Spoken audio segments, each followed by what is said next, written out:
Senhor presidente, caros colegas, caras colegas, pessoas que nos acompanham. Presidente, eu quero ver se eu consigo falar sobre 3 temas. A fome, a violência contra a mulher e também o custo de uma palestra. E eu quero começar a falar sobre uma palestra que vai ser feita pelo Karnal, uma figura ilustre, conhecida nacional e até internacionalmente, que vai vir a Piracicaba com dispensa de licitação, por ter um conhecimento notório, a uma bagatela de R$60 mil a palestra. São 30 dias de palestra? Não. Talvez seja 1 ou 2 horas. Quero deixar registrado isso daqui, porque R$60 mil para uma palestra, com todo respeito pelo Karnal, que eu tenho em elevada estima e consideração, mas é um valor bem absurdo, principalmente no momento que nós temos 33 milhões de pessoas passando fome no nosso país. Uma coisa tem relação com a outra? Tem. Porque nós temos falado aqui da fome e a gente precisa falar dela. Inclusive, Piracicaba tem 14 mil pessoas, de acordo com os dados pelo Poder Executivo, passando fome. Até a primeira-dama tem, por meio do espaço que ela trabalha, como primeira-dama, tem o Fundo Social, que está fazendo uma campanha para suprir a necessidade dessas pessoas. É importante a campanha, que nós temos que apoiar, e eu apoio, mas nós precisamos de ter política pública. Se nós não tivermos políticas públicas para o combate à fome, não basta apenas e tão somente uma campanha de arrecadação de cesta básica para fazer a distribuição. E aí, inclusive sobre isso, saiu uma matéria bem interessante na Folha de São Paulo, de domingo, que vem falar sobre essa questão da fome no nosso país. E nós temos um país que tem uma produção de grãos na safra de 2021, 2022, na ordem de 270 milhões de toneladas. Isso significa 1,3 milhão toneladas por habitante. E, apesar disso, nós temos uma população que passa fome, e nós temos em torno aí, pelo menos de 30% da população que passa fome, e nós temos pelo menos mais 30% que está em situação de falta de uma alimentação que seja nutricional. A gente precisa, então, fazer essa discussão na sociedade, para que nós possamos, de fato, fazer a abolição da fome no nosso país. Se em 2014 o Brasil saiu do mapa da fome, mas infelizmente em 2018 o Brasil voltou para o mapa da fome, e hoje nós estamos vivendo essa situação. E, nesse sentido, nós queremos dizer que, de acordo com Josué de Castro, que é um geógrafo, aliás, que ele escreveu um livro e que foi compilado pelo geógrafo Manuel Correia de Andrade, ele diz que há 4 questões estruturais para que nós acabemos com a fome.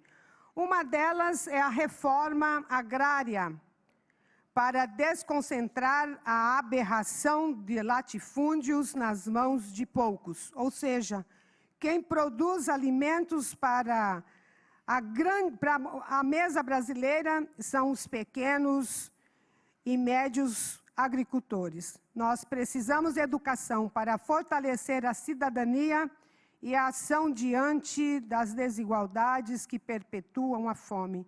E nós precisamos da redução das desigualdades regionais no Brasil e no mundo. E aí eu encerro a minha fala, senhor presidente, falando da violência contra a mulher. E também na Folha de São Paulo traz uma pesquisa feita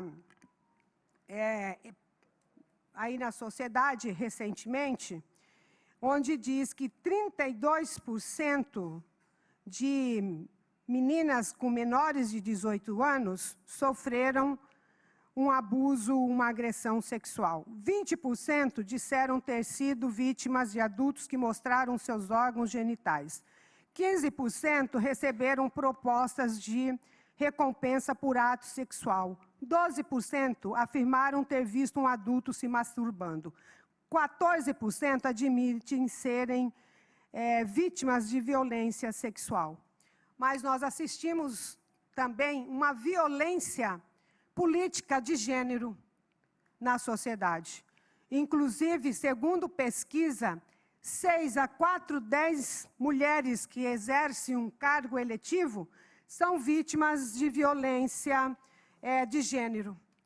E a gente tem assistido aqui hoje uma violência de gênero, uma violência política de gênero nesta casa no dia de hoje. E com certeza, para alguns dos colegas, esta violência, ela não é uma violência, ela é uma provocação da vereadora Rai. É a Rai, a vereadora Rai que provoca. É a vereadora Rai que faz a crítica. É a vereadora Rai que faz todo tipo de oposição. E tenta desqualificar a nossa fala, o nosso ponto de vista, e especialmente quando tenta desconcentrar e desconstituir um raciocínio que tem um início, um meio e um fim. E aí, talvez nós até ouvimos falando, Rai, mas você precisa ficar calma. Não dá para ficar calma diante de tamanha violência praticada nesta casa por uma vereadora. Não dá. Não dá para ficar silenciosa.